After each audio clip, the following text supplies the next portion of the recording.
Assalomu alaykum. Bugun sizlar bilan kasalliklarga olib keluvchi noto'g'ri xulosalar bo'yicha gaplashamiz. Xo'p, noto'g'ri xulosa nima bo'lishi mumkin?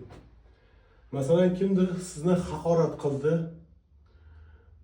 O'zingizni ojiz his qildingiz shu holatda. O'zingizni ojiz his qildingizda ojiz degan narsa nima ekan deb anglovingiz ishlab qoldi. Anglovingiz ishladida ojiz degani hech kim ko'zga ilmaydigan, hamma ezgilaydigan odam ojiz bo'ladi. Unaqa odamni ojiz bo'ladigan bo'lsang, odamlar seni o'ziga qo'shishmay qo'yadi, yolg'iz qolasan, yolg'iz qolgandan keyin siqilasan, siqilsang, kasal bo'lsang, o'lasan deb signal beradi.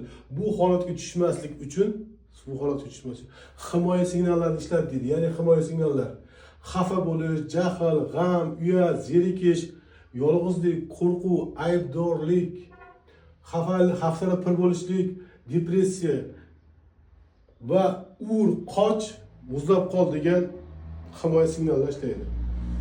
Men endi bir necha misollarni ko'rsatib o'tib ketaman. Birinchi holatda bu holga tushmaslik uchun seni so'kkan odam oldidan qochdi, undan xafa bo'l, boshqalarga dardingni aytib jabrdida bo'lib yasha. Har doim bunday holatlar bo'ladigan bo'lsa, qochib yasha. Keyingi holat, ikkinchi holatda seni so'kkan odam bilan janjallash, haqqingni talab qil. Jahl qil, undan xafa bo'lib, jabrdida bo'lib yana yasha, jabrdidalik yasha. Uchinchi holatda seni so'kkan odam gapini rost bilib, o'zingni ojizman deb bilib, depressiyaga tushib, siqilib, diqqat bo'lib, umuman noto'g'ri hayotda yashashni boshladi, kasalliging yana ham oshib boradi. Aslida nima qilish kerak edi? Aslida seni kimdir ojiz desa yoki men ojizman deb o'zing o'ylagan holatingda ham hech qachon ojiz bo'lib qolmaysan. Bu seni fikring.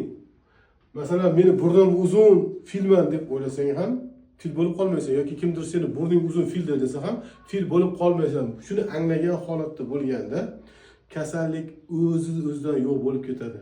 Mana shu asabiylashishimizdan shu narsaga kelib chiqadi. Endi noto'g'ri xulosa to'g'ri xulosaga almashtirishligimiz bilan shu onni o'zida sog'lomlashamiz. Noto'g'ri fikrlar olib tashlashimiz bilan.